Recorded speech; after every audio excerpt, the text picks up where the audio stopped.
Lecture matter criminal appeal মুসাবেদা short. Lecture matter criminal appeal মুসাবেদা short. বর্তমানে প্রশ্নগুলির গ্রুপগুলিতে উপরে সুনির্দিষ্ট মামলার নাম লেখা থাকে না। সেক্ষেত্রে গ্রুপের প্রশ্ন পড়ে সুনির্দিষ্ট মামলা সবার আগে বুঝতে হবে।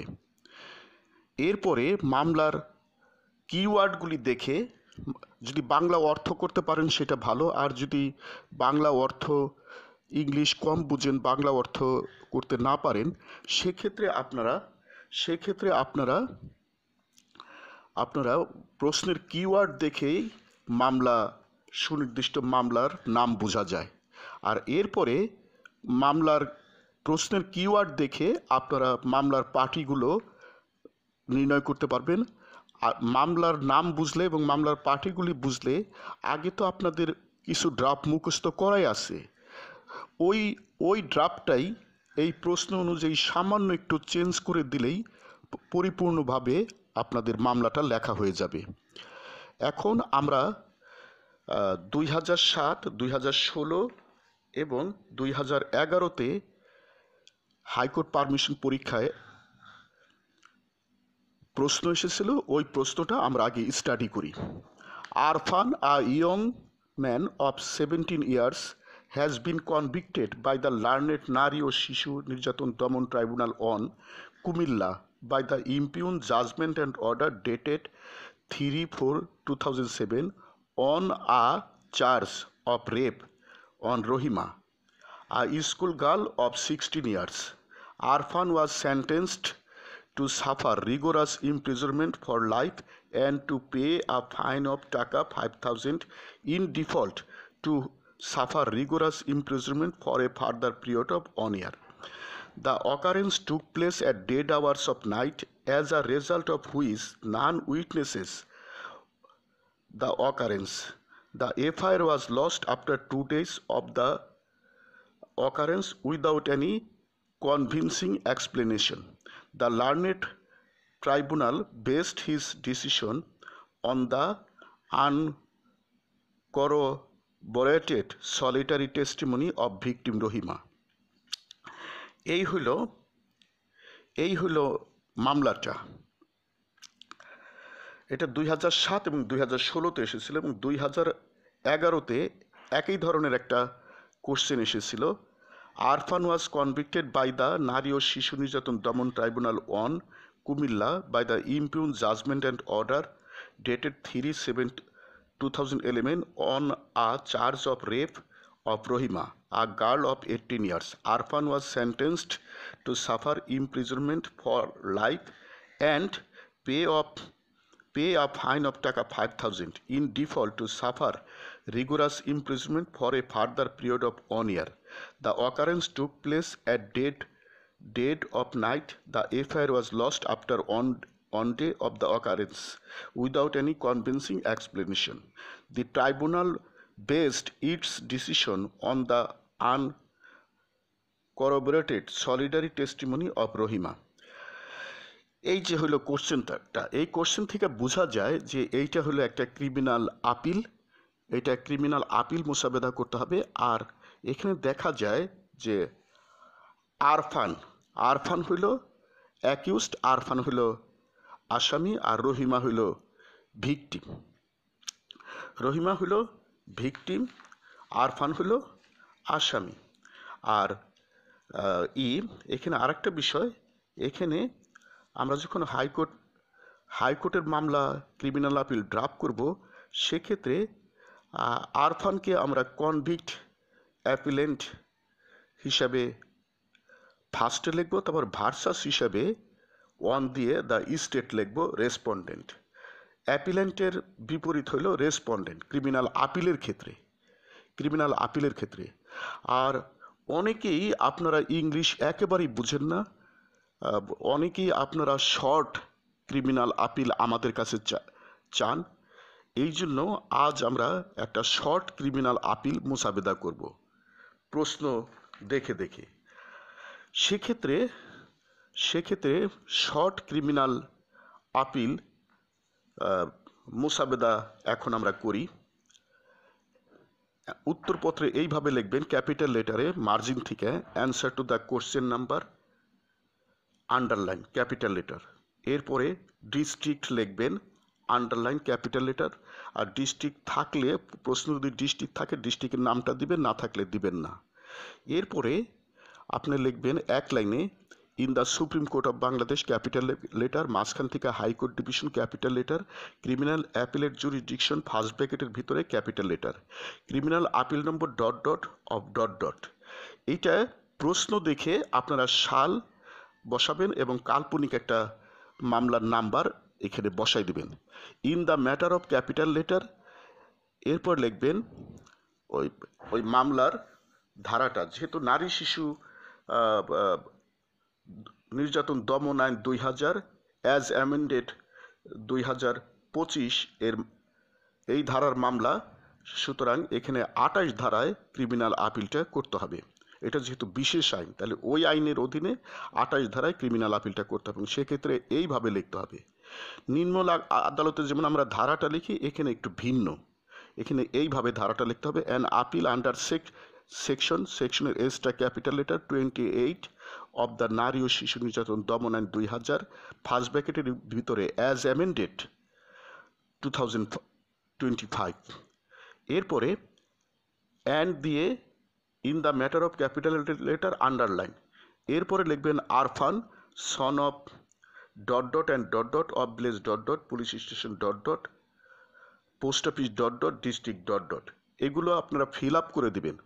প্রশ্নে যদি ঠিকানা থাকে ওইভাবে ফিল আপ করে দেবেন। আর যদি প্রশ্নে যদি ঠিকানা না থাকে ইমাজিনারি ঠিকানা ব্যবহার করবেন। তারপর একটা বর্তমান ঠিকানাও ইমাজিনারি আপনি লিখে দেবেন। এরপর লিখবেন কনভিক্ট অ্যাপিলেন্ট, কনভিক্ট হাইফেন দিয়া অ্যাপিলেন্ট আন্ডারলাইন ব্র্যাকেটে লিখবেন নাও ইন জেল। ভার্সাসটা ক্যাপিটাল লেটার, এরপরে অন দিয়ে দ্য স্টেট, এরপরে লিখবেন অ্যাপিলেন্টের বিপরীত হলো রেসপন্ডেন্ট, আন্ডারলাইন, রেসপন্ডেন্টের নিচে একটা আন্ডারলাইন দিবেন। এরপরে and in the matter of দিয়ে ক্যাপিটাল লেটারে লিখবেন। এক্ষেত্রে আপনারা সিভিল আপিলে যে কস্ট টাইটেলটা লিখেছেন ওইটি এখানে একটু চেঞ্জ করে লিখতে হবে। তার মানে একটা কস্ট টাইটেল আপনি যদি ভালো করে মুখস্থ করেন, সব মামলার কস্ট টাইটেলে একটু চেঞ্জ করে লিখলেই কস্ট টাইটেলটা হয়ে যায়। এই মামলায় কস্ট টাইটেলটা হবে এইরকম, জাজমেন্টের যেটা ক্যাপিটাল লেটার এবং অর্ডারের ওটা capital letter. Judgment and order of conviction and sentence dated 3/4/2007 passed by the learned নারী ও শিশু নির্যাতন দমন tribunal number dot dot comma dot dot নারী শিশু ইন নারী ও শিশু case number dot dot of dot dot comma arising out of dash police station case number dot dot dated dot dot GR number dot dot of dot dot. Corresponding এর সিটা বড় হাতের হবে, corresponding to GR number dot dot of dot dot. এরপরে গদ, এগুলি আসলে গদ, convicting the appellant under section 9(1) of the নারী ও শিশু নির্যাতন দমন আইন 2000 as amended 2025 and sentencing him to suffer rigorous imprisonment for life and to pay a fine of টাকা 5,000 in default to suffer rigorous imprisonment for a further period of 1 year more। এখানে একটা জিনিস মনে রাখতে হবে, কস্ট টাইটেলটা সংক্ষিপ্ত করা যায় না, সুতরাং একটা কস্ট টাইটেল আপনারা ভালো করে মুখস্থ করেন, ওই কস্ট টাইটেলটাই প্রশ্ন অনুযায়ী সব মামলায় সামান্য চেঞ্জ করে দিবেন, তাহলেই হলো। আর একটু তাড়াতাড়ি লিখবেন, তাহলে আপনারা লিখতে পারবেন। এরপরে চিফ জাস্টিসের অ্যাড্রেসটা এই নিয়মে মার্জিন উত্তরপত্রে বাম পাশে মার্জিন থেকে লিখবেন মিস্টার জাস্টিস ডট ডট, এখানে চিফ জাস্টিসের নাম বানানটা সঠিকভাবে লিখবেন। The Honorable Chief Justice of Bangladesh and his companion justices of the said Honorable Court। এরপরে আপনি মাঝখান থেকে লিখবেন ওই হাম্বল সেন্টেন্সের অংশটা, the humble appeal on behalf of the above named appellant most respectfully hyphen. এরপরে উত্তরপত্রের বাম পাশের মার্জিন থেকে ক্যাপিটাল লেটারে সি উইথ লিখবেন, এরপরে আন্ডারলাইন দিবেন। এরপরে আপনারা ফৌজদারি মামলার যে সুনির্দিষ্ট ধাপ আছে ওই ধাপগুলো আপনারা ধাপ অনুযায়ী মামলার বর্ণনা দিবেন, মামলার পর্যায়ক্রমিক বর্ণনা দিবেন ধাপ অনুযায়ী। তবে আপনি যে সিউইতের প্যারাগুলো ছোট করেও লিখতে পারেন, বড় করেও লিখতে পারেন। সময় কম থাকলে ছোট করে লিখবেন, আর সময় যদি বেশি থাকে বড় করে লিখবেন। এখানে আমরা ছোট করে লিখলাম সিউইতগুলো। দেখেন 1 নম্বরে that on dash as an informant lodged FIR with dash police station against the appellant being dash police station case number dash dated dash corresponding to GR number dot under section 9 first ব্র্যাকেটের ভিতরে on of the নারী শিশু নির্যাতন দমন আইন 2000 ব্র্যাকেটের ভিতরে as amended 2025। 2 number that the police officer submitted charge sheet against the convict appellant being charge sheet number dated under section 9 on of the Nari Shishu Nirjaton Domon Ain 2000 bracketed ভিতরে as amended 2025 that 3 number that thereafter the case was transmitted to the learned Nari Shishu Nirjaton Domon tribunal number for holding trial and was registered as Nari Shishu case number and charge was framed on . 4 that the learned court below examined 3 prosecution witnesses and the defense examined none. 5 that the learned trial court convicted the appellant under section 9 on of the Nari Shishu Nirjaton Domon Ain 2000 bracketed ভিতরে as amended 2025 and sentenced him to suffer rigorous imprisonment for life and to pay a fine of টাকা 5,000 in default to suffer rigorous imprisonment for a further period of 1 year more. এখানে একটা জিনিস বলা প্রয়োজন, এই cost টাইটেলের যে বিষয়টা এইগুলোই আপনি সিউইতে একটা প্যারায় সামান্য একটু চেঞ্জ করে দিতে পারবেন, তারপরে এরপরে গ্রাউন্ডসে দিতে পারবেন, তারপরে প্রেয়ারও আপনি সামান্য একটু চেঞ্জ করে দিতে পারবেন, এবং অন্যান্য মামলাও আপনি কস্ট টাইটেলটা সামান্য একটু চেঞ্জ করে দিতে পারবেন। এই জন্য আমি বলবো বিজ্ঞ আইনজীবী বন্ধুগণ বলবো যে একটা কস্ট টাইটেল আপনি ভালো করে মুখস্থ করেন আপনারা, তাহলে সব মামলায় সামান্য একটু চেঞ্জ করে আপনি লিখে দিয়ে আসতে পারবেন।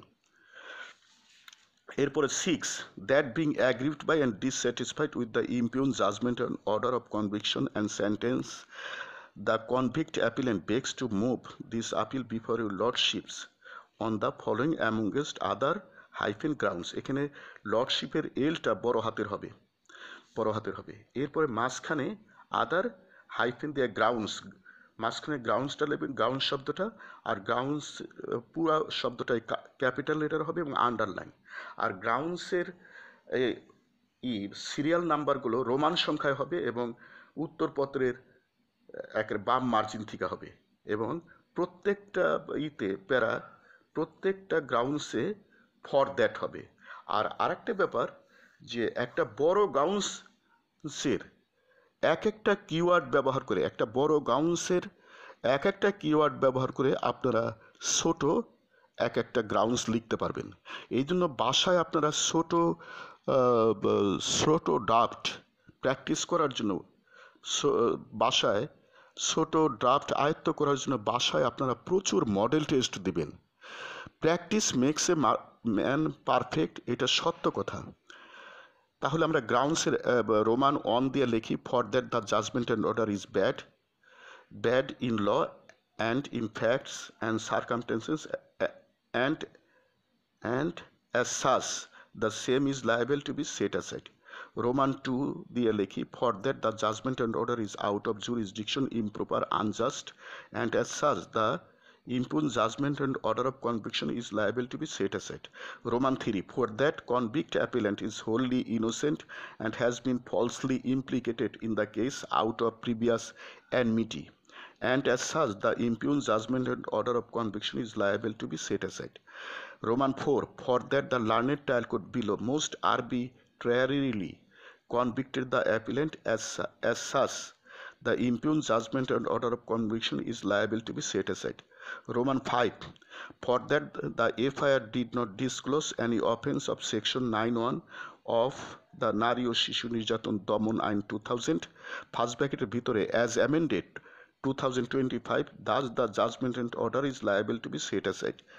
Roman 6. For that the occurrence took place at dead hours of night, as a result of which none eye witnesses of the occurrence and the first information report was lost after 2 days of the occurrence without any convincing explanation, but the court below has failed to consider it.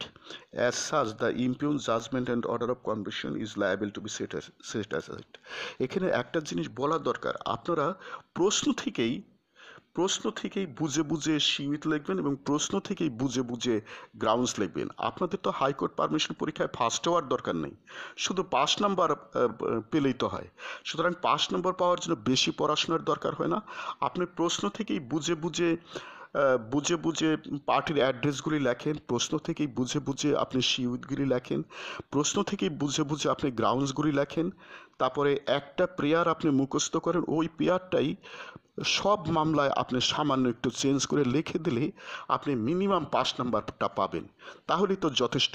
এখন মাঝখান থেকে আমরা হয়ার ফরটা লিখি, প্রেয়ারটা লিখি, হয়ার ফরটা capital লেটারে লিখবেন, comma it is most humbly prayed that your lordships would graciously be pleased to admit this appeal, call for the records, notify the respondent, and after hearing the parties and perusing the records, allow this appeal and acquit the convict appellant from the charge and set aside the judgment and order of conviction dated ...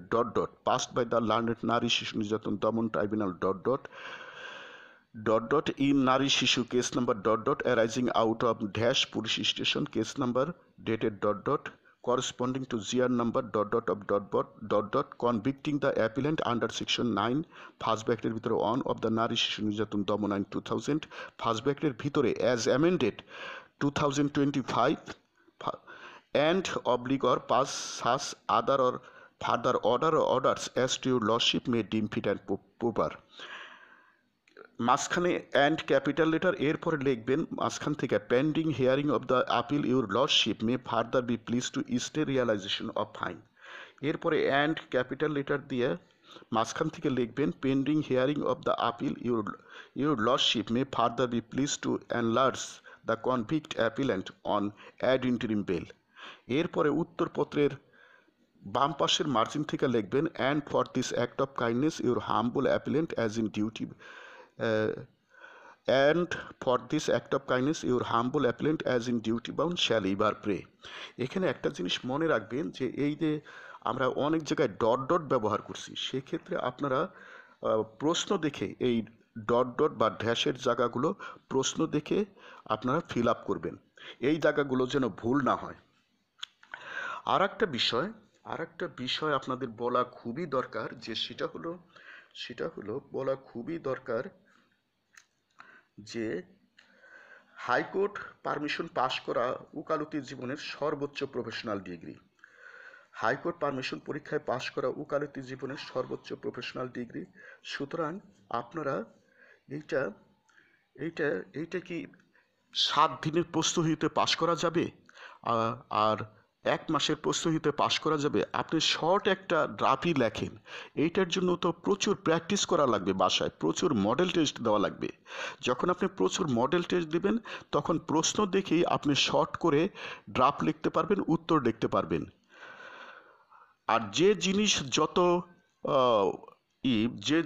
যত উচ্চ লক্ষ্য, উচ্চ স্বপ্ন লক্ষ্য, তাহলে সেটা অর্জন করার জন্য আপনাকে ওই রকম জানমাল সময় দিয়ে আপনাকে প্র্যাকটিস করতে হবে অনেক আগে থেকেই।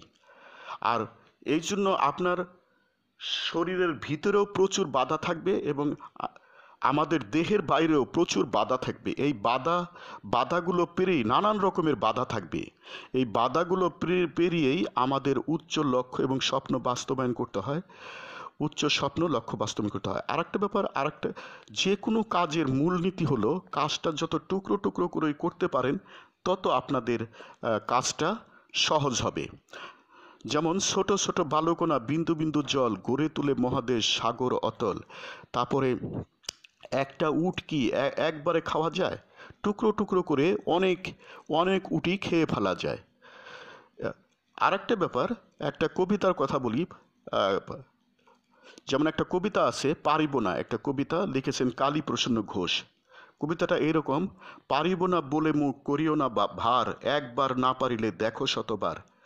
পাঁচজনে পারে যাহা তুমিও পারিবে তাহা, তাহলে তুমি তুমি আহ, কেন কেন করো মুখ ভার, একবার না পারিলে দেখো শতবার।